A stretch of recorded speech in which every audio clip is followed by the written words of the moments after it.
Okay, we're at the hone now. So go ahead and try to hone this out. See if I can't save it. So we need something to use to hone it with. Something like a mandrel like this. Maybe one size bigger than that one.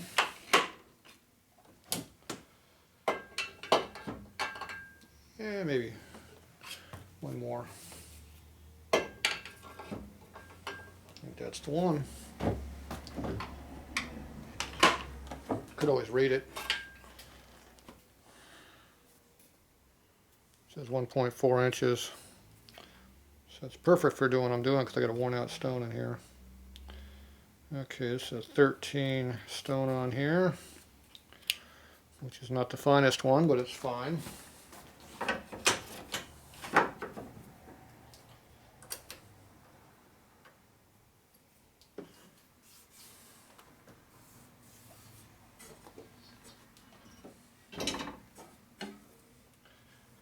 It'll be fun to do. Got a lot of material to take out, and only some spots. Other areas, not very much. Let's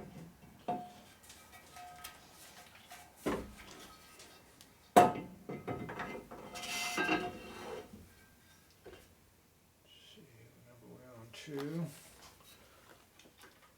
Pressure over there.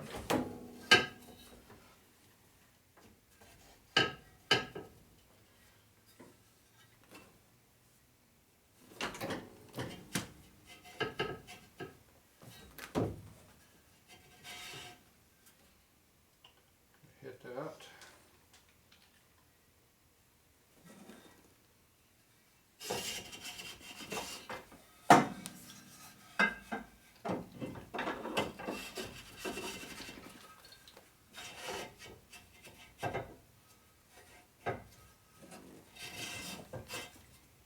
Hold all the way across this way before we bottom out. There's a really, really sharp edge under there to cut my finger on. That thing is sharp. Trying to make me bleed. All right.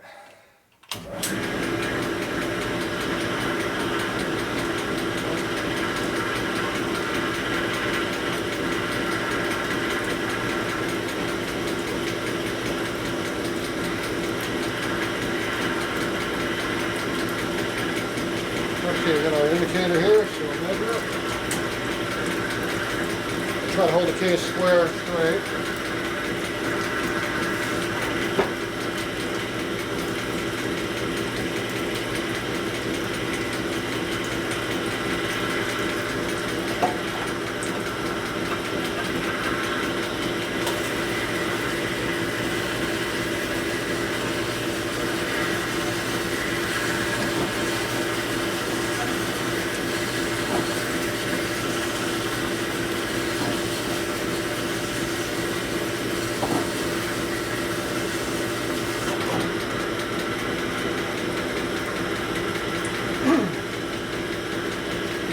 Alright, see what we got.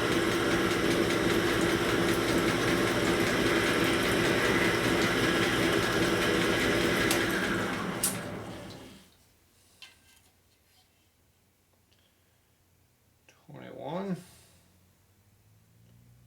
$17, still down at 8, and we're at 13 there. Still very, very out of round, which is not what we really like. We had to start somewhere. So I'm going to go ahead and hone it a little bit more cut and pressure.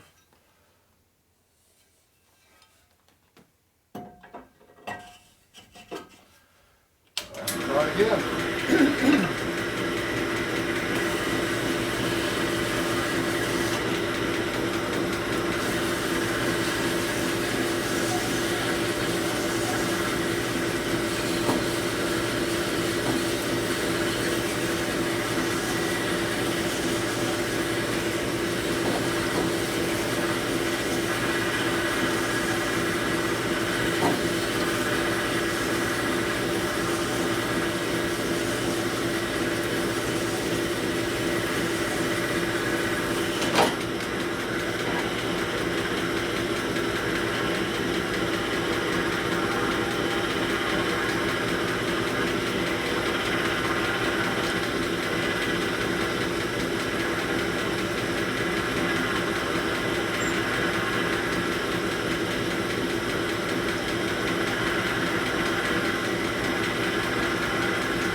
now in the tight spot.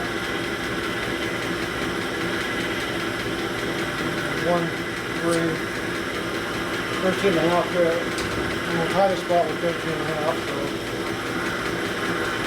getting around here. Still not around though.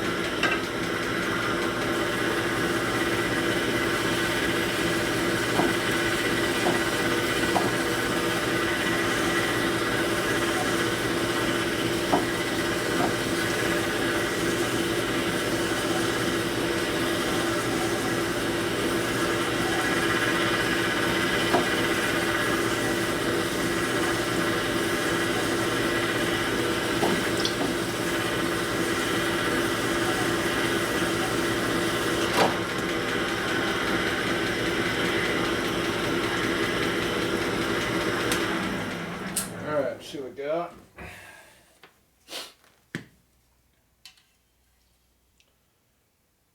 21 still right there. And maybe 22, hard to tell. It's fluctuating a little bit. 23 over there. 22 right there. It's starting, getting good.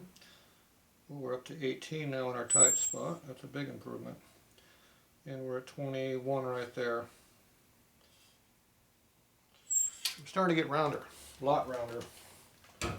22 was my high and 18 was low. So that's 4/10 now from 12. That's a pretty good improvement. So we got a couple more tenths to go.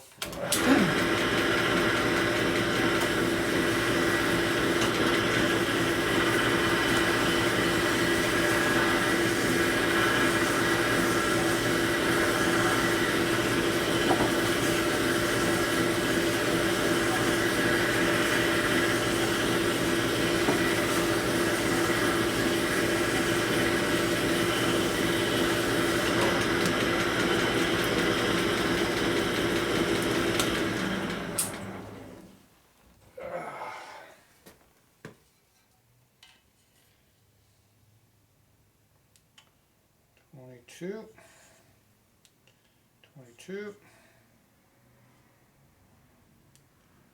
and way out there we're at 25, 22, 23 right there I think, 21 or so right there, 21 and a half. So I don't know if you can see with a dial, probably not.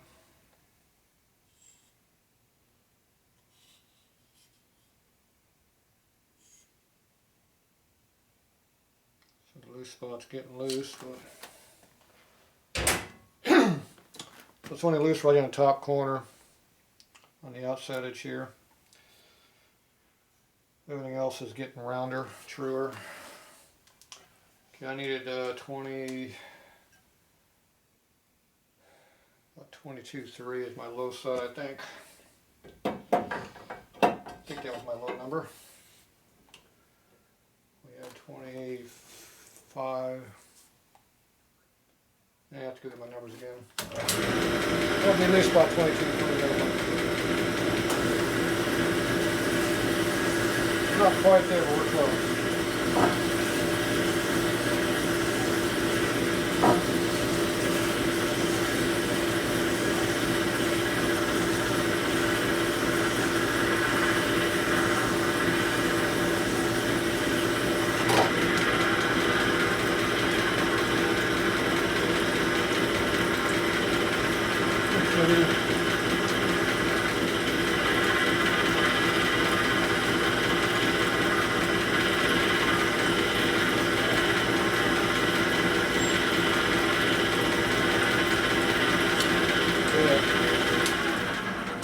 I think we're 23 to 25, maybe 26 in our bad spot. Okay, that's close enough to do a fitment. Feel always out. Doesn't matter what you measure. If it doesn't feel good, you don't use it. So we want to make sure that it feels good when you put the bearings in there. So that's the end result. That's what matters. Okay, I'm going to go clean this up. We'll be back. Okay, that's what a little hone out looks like. It's a lot smoother than what the the other finish was. This looks pretty smooth now. This is not my smoothest finish, but it's fine. It's just not extra fine. More than sufficient for this. So we're going to see how round that is after I clean it. That cools it. And cooling it does make a difference on sizing usually. And I got to see if the bearings will fit in here also. So right now, 24, 22 and 3/4, 23, 180, check all the way in. 24 there, 25, and out here the worst spot was way the hell out on this edge. And we're in the high 2s. So it's around 23 to 25 is the hole size right now, which is kind of about where I want it to be, which might work out good. So we're going to take our bearing race right here, our cage. I'm going to put new rollers in it, and I'm going to see how it fits. I got a bag of unopened rollers. These are nice ones. These are from Nimco, which is from the 80s. And Tucker Rocky, it turned into Tucker Rocky, and now it's Tucker. So every time it gets bought out, it's another company. So these are nice vintage rollers, which means they're good ones. If it's old, it's good. That's pretty much how it works around here.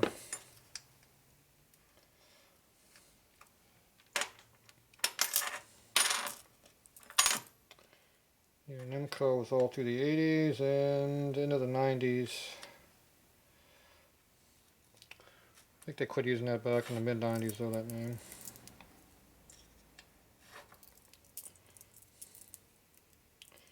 See how this is 2020. That was a couple of years ago.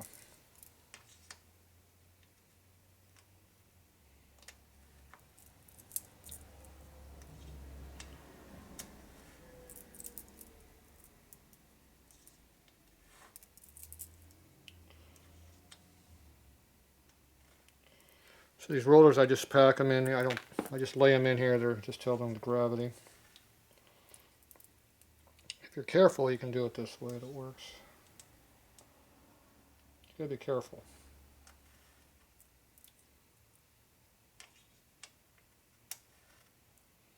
Oh, looks like I came with one too many bearings. Damn. Oh, two too many. Oh, my count was off.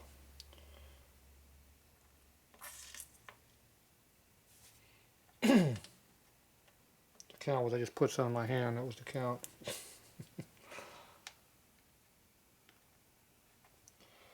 Okay.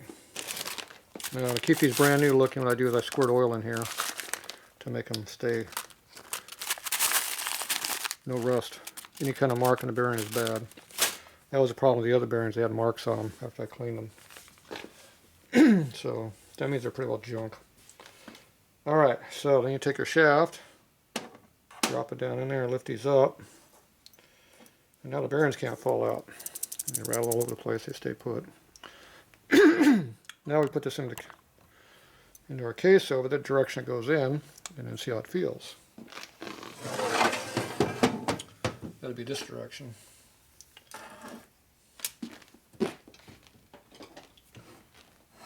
Use a soft bore hammer, works good for holding the case flat.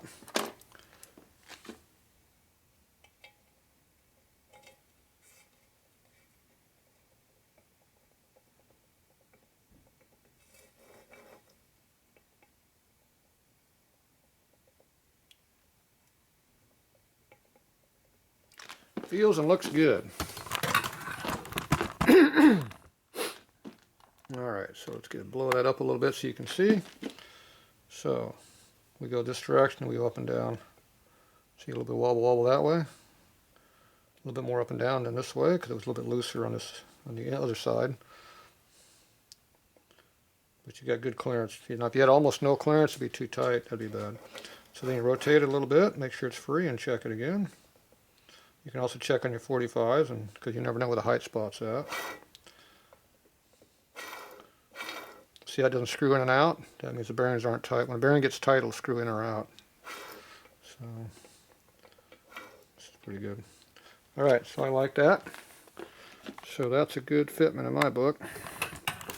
Okay, now the next thing I should check is probably the transmission bearing back here. Those I never, we kind of looked at them before and they felt alright, so they're probably still good.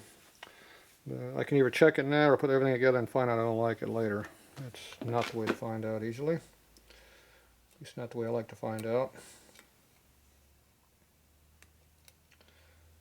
But as I recall, I did check them before, so I'm not going to check them again because I already checked them. That's why I got them in a baggie over here so I don't lose them. They've been checked. Alright, so I'm going to go ahead and douche this case out really, really well one more time. And then it would be ready for assembly. I'm also going to clean the other case because it's been sitting out for a month without being put together. So that means it's dirty. So we want to make sure things are nice and clean around here. No dirty parts. Clean, clean, clean. So I'm going to go ahead and clean these again. It's getting late, so I'll probably do the crank tomorrow, but we'll put the crank together over there tomorrow and put the case together. So that's going to be it for tonight. Alright, we're back. About 45 minutes of cleaning. So, get everything cleaned up for tomorrow. So I got the flywheels really clean, got it been sitting there forever. Into all these cages, the pins, the shafts, the gears. Both cases are nice and clean now again. And then I painted the steel parts that are going to be visible so they don't rust. So that'll be the bearing right there, the dowel pins right here. Obviously the cylinder base studs. And then over here I got the motor mount studs, the kicker, boss, stop piece. Obviously the cylinder base studs on that. So you just do the stuff that sticks out that needs to be painted. You don't want to rust. So he's going to use stock tap nuts, so these are going to be exposed, so you want to make sure they're painted so they don't rust right away. Eventually they'll rust, but not right now. So the stuff on the inside we don't paint, don't need to. So these are pretty well ready to go for that part. So tomorrow I'll be able to knock out a bunch of this stuff here. So it's all about your preparation. I also painted the vent tube over there. So anyway, time to do that stuff is now while you're cleaning everything. So everything looks nice when you're all done, and a year from now it probably still should be nice. See how nice and bright that is now it's all cleaned. It gets shinier the more you clean something, the shinier it gets. Alright, so this is all ready to go. So we're going to be gluing this thing into the case over there. So we'll deal with that tomorrow. We're also going to glue the drain plugs in with a 3-bond, so hopefully it won't leak. So we'll finish that all tomorrow. Alright, another day planned.